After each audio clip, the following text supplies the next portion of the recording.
Ever since, death has taken authority over the town.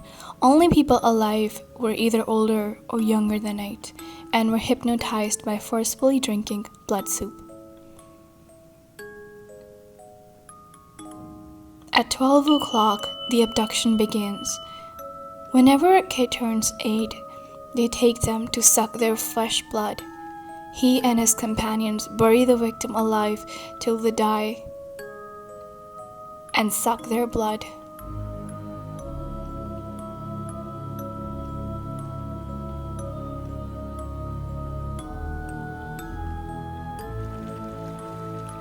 The same thing happened with Jim. They tied a rope around him and pulled him to make him walk towards his grave. I gave him life. I taught him how to walk when he was little. Never was I ever aware that he would be forced to walk to his own grave, said Diana. But they forcibly took Jim to death.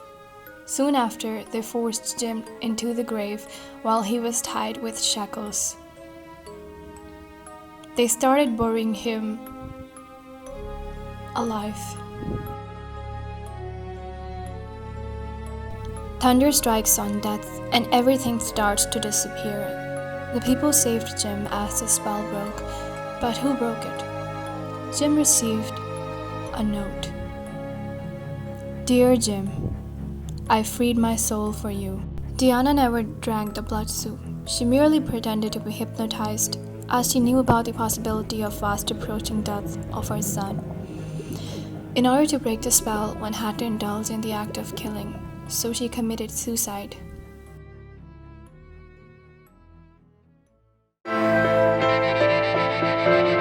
On New Year's, we used to go on the rooftop of building and enjoy the fireworks. But this time, I was alone because my friend Usman had to go abroad. Before midnight, I received a note from under the door coding "Meet me at the rooftop," which creeped me out. But anyways, I had nothing to do, so I went upstairs. There was no one but a weird tent which I never noticed there before. Jenny, come here. Jenny. When I went inside the tent, someone was brutally murdered, covered in blood. It was hard for me to realize that I was witnessing it for real until I stuck my foot against the weapon. So I gathered myself and instantly called for help. But since that night, nightmares are a huge part of my life. Happy New Year. I was appointed as a babysitter on Christmas. The house was located in a rural area. If I say in the middle of a forest, then I won't be wrong. When I met the parents, they gave me specific conditions mostly related to the house's security. They told me not to answer the door even for them. When they left, I put the kids to the bed and came downstairs.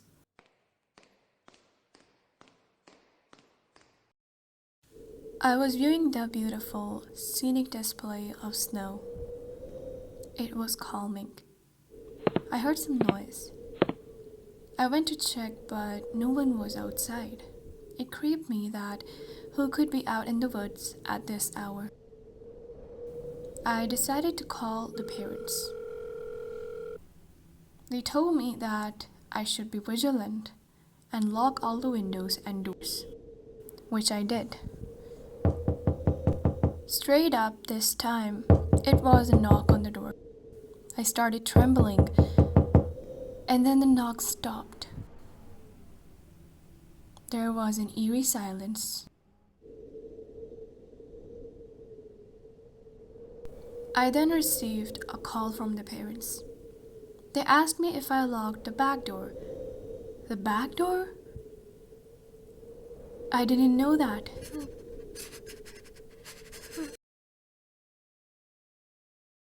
Donna's mother gave her a Raggedy Ann doll on her birthday. She was about 28 years old, but was fond of dolls. she took that doll in her apartment where she used to live with Angie. Soon they realized that the doll moves by itself.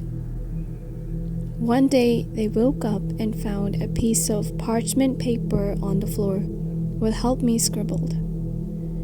They thought that someone is tricking them and entering their apartment, but soon they realized that no one is involved. One day, Donna's fiancé Lou visited their apartment and stayed for the night. He had a dream that Annabelle is choking him to death. He was terrified. He woke up and threw Annabelle across the room. Suddenly he experienced his skin slitted from abdomen and chest, and he was bleeding through his shirt.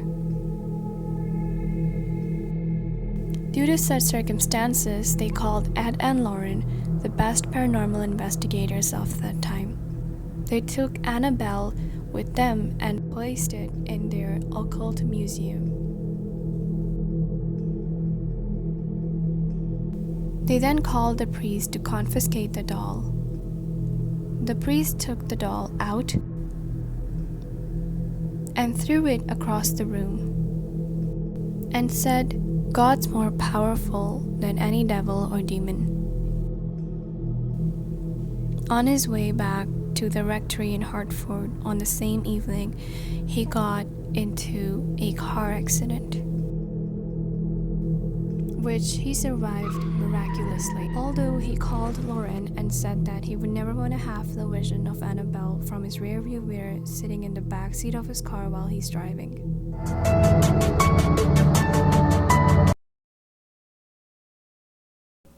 Christina was returning home after ending her work shift. There she realized that someone is following her, but her fatigue made her turn a blind eye to it. As she returned to her apartment peacefully, she had 13 missed calls on Insta from a stranger. He then started texting her, "Hi, you're beautiful." Christina replied, "Huh? How do you know me?" Right there, he sent her current pic. Christina was surprised and terrified at the same time. She got up to check from her window, but no one was there. She made a call to her friend Lucy, but she never picked up.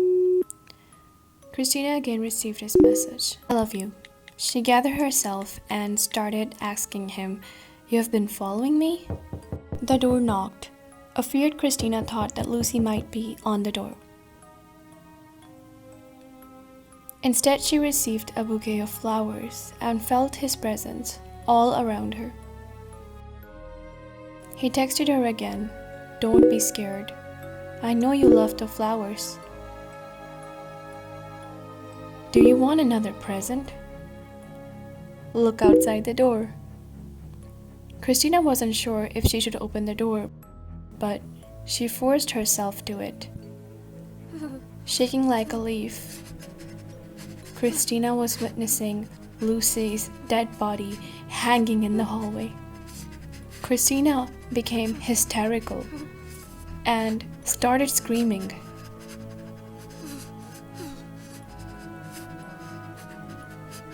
She called the police in the trembling voice and left the apartment as soon as possible. Christina never found out about that guy, but what she did learn was never text strangers.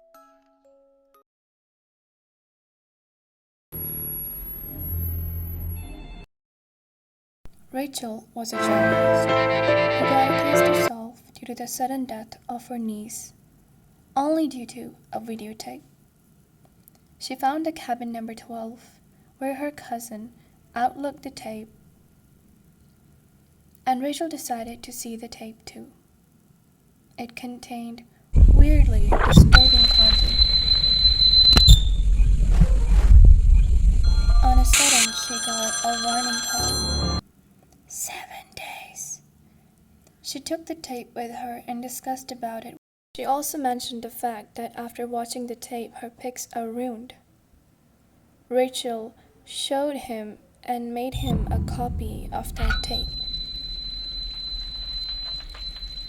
Noah observes and notifies Rachel that the tape is not shooted by any camera. Rachel went to further investigate. She found about the lighthouse and the lady. She was named Anna Morgan, who owned a stable. And the horses started killing themselves. Anna Morgan also committed suicide. Rachel sees that girl from the tape, who holds Rachel's arm. And when Rachel wakes up, she sees her arm is scarred and burned. She leaves the room in stress and finds that her son Aiden has also seen the tape. They get a call. Rachel picks up, but it was Noah who realized that his face in the pics is also ruined. Rachel decides to visit the place where Anna Morgan lived. She finds her husband, but he declines to answer any questions. She then calls her son Aiden, who says that the drawings he make are due to Samara. But Rachel never knew who Samara was. Anna's psychiatrist told her that Samara was an adopted child. After arrival, Anna's horses started dying and Anna also got mental conditions. Rachel then again visits Anna's house. She finds a tape there and plays it. The tape had Samara in the mental hospital. Sorry, it won't stop. Rachel found that Samara's parents forced her to live in a stable. The sound of horses used to annoy her, so she eliminated them. Samara had the ability to show people visions.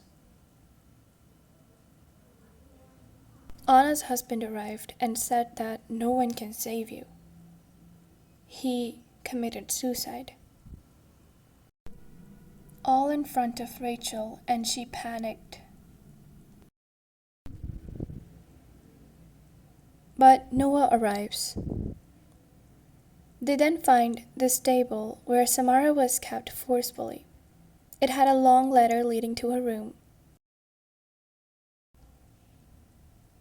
Her room had a carved painting of a tree, which was covered by wallpaper.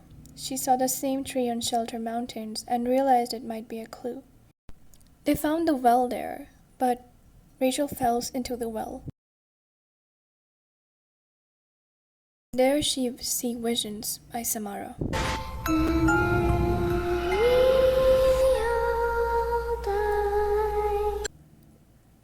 Opens her eyes, she finds Samara's skeleton in the well, so they bury it.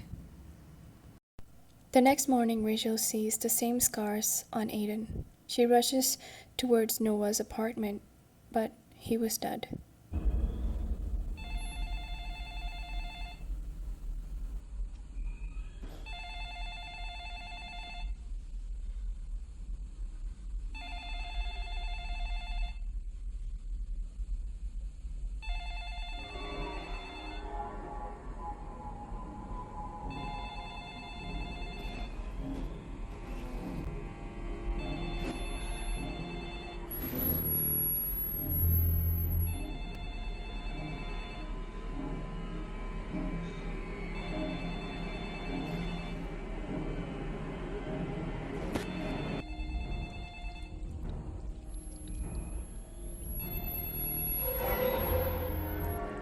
Rachel was disheartened, but soon she realized that whoever makes the copy of the videotape will be saved. So she made her son Aiden do it, so that Samara's word spread.